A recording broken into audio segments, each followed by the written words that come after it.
Vice President J.D. Vance.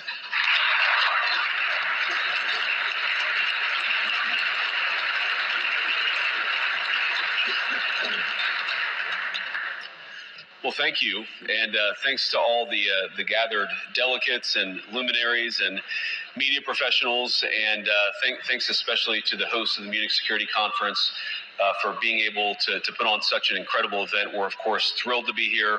We're happy to be here. And, you know, one of the things that I wanted to talk about today is, of course, our shared values. And, you know, it's great to be back in Germany. As you heard earlier, I was here last year as United States Senator. I saw Foreign Secretary David Lammy and joked that both of us last year had different jobs than we have now. But now it's time for all of our countries, for all of those who have been fortunate enough to be given political power by our respective peoples, to use it wisely to improve their lives. And I want to say that, you know, I was fortunate in my time here to spend some time outside the walls of this conference over the last 24 hours. And I've been so impressed by the hospitality of the people, even as, of course, as they're reeling from yesterday's horrendous attack.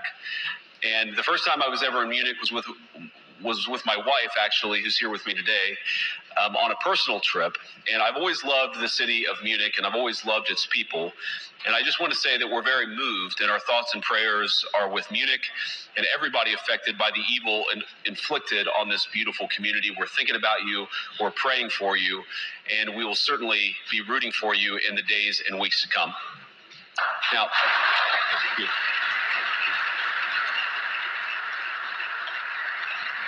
I hope that's not the last bit of applause that I get, but we gather at this conference, of course, to discuss security, and normally we mean threats to our external security. I see many great military leaders gathered here today. But while the Trump administration is very concerned with European security and believes that we can come to a reasonable settlement between Russia and Ukraine, and we also believe that it's important in the coming years for Europe to step up in a big way to provide for its own defense, the threat that I worry the most about vis-a-vis Europe is not Russia, it's not China, it's not any other external actor.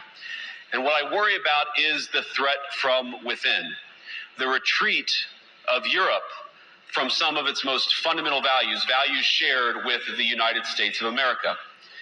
Now, I was struck that a former European commissioner went on television recently and sounded delighted that the Romanian government had just annulled an entire election. He warned that if things don't go to plan, the very same thing could happen in Germany too.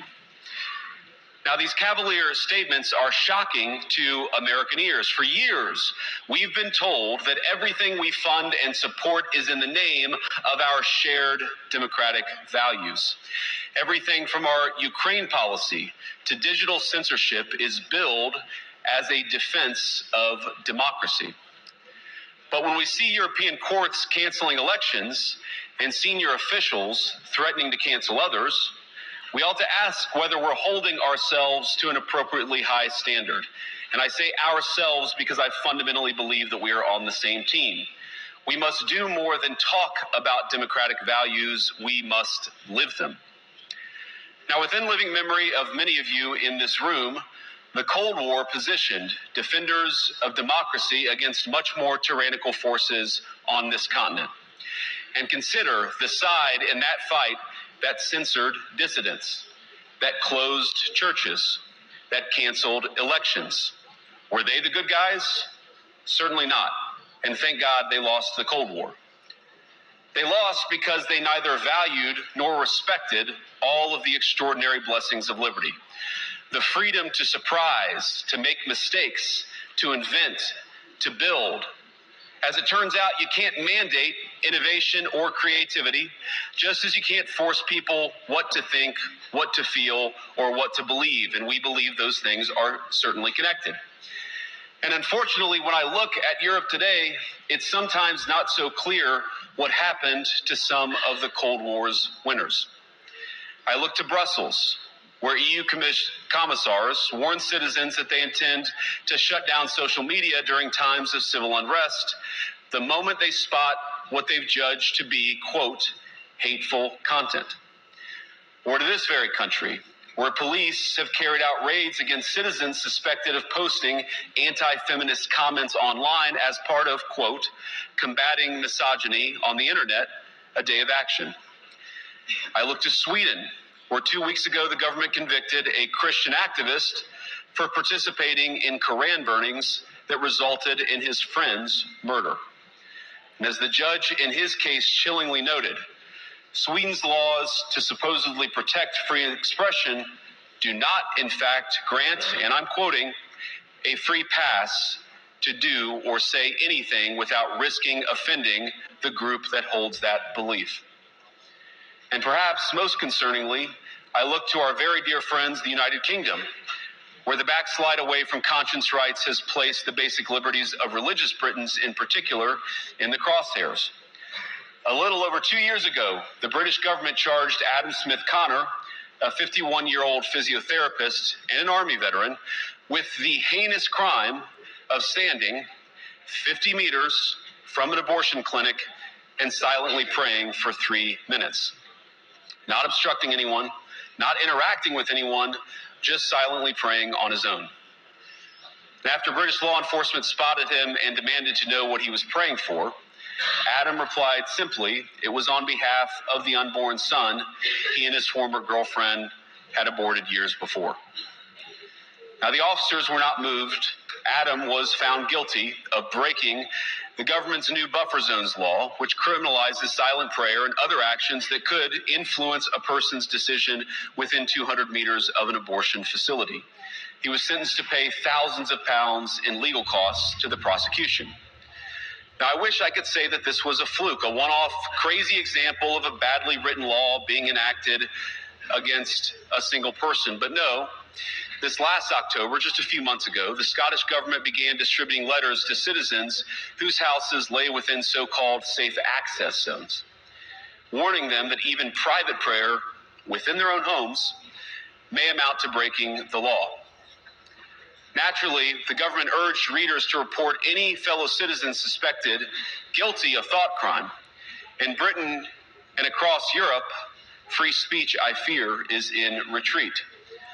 And in the interest of comedy, my friends, but also in the interest of truth, I will admit that sometimes the loudest voices for censorship have come not from within Europe, but from within my own country, where the prior administration threatened and bullied social media companies to censor so-called misinformation. Misinformation like, for example, the idea that coronavirus had likely leaked from a laboratory in China. Our own government encouraged private companies to silence people who dared to utter what turned out to be an obvious truth. So I come here today not just with an observation, but with an offer. And just as the Biden administration seemed desperate to silence people for speaking their minds, so the Trump administration will do precisely the opposite, and I hope that we can work together on that. In Washington, there is a new sheriff in town, and under Donald Trump's leadership, we may disagree with your views, but we will fight to defend your right to offer it in the public square, agree or disagree.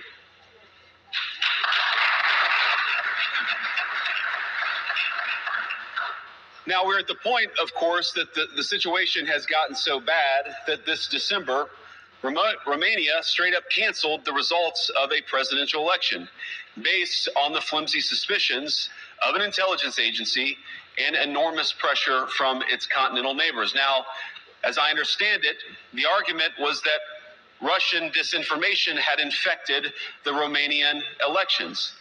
But I'd ask my European friends to have some perspective. You can believe it's wrong for Russia to buy social media advertisements to influence your elections. We certainly do. You can condemn it on the world stage even. But if your democracy can be destroyed with a few $100,000 of digital advertising from a foreign country, then it wasn't very strong to begin with. Now, the good news is that I happen to think your democracies are substantially less brittle than many people apparently fear. And I really do believe that allowing our citizens to speak their mind will make them stronger still. Which, of course, brings us back to Munich, where the organizers of this very conference have banned lawmakers representing populist parties on both the left and the right from participating in these conversations. Now, again, we don't have to agree with everything or anything that people say. But when when political leaders represent an important constituency, it is incumbent upon us to at least participate in dialogue with them. Now, to many of us on the other side of the Atlantic, it looks more and more like old entrenched interests hiding behind ugly Soviet-era words like misinformation and disinformation, who simply don't like the idea that somebody with an alternative viewpoint might express a different opinion or, God forbid, vote a different way or, even worse, win an election.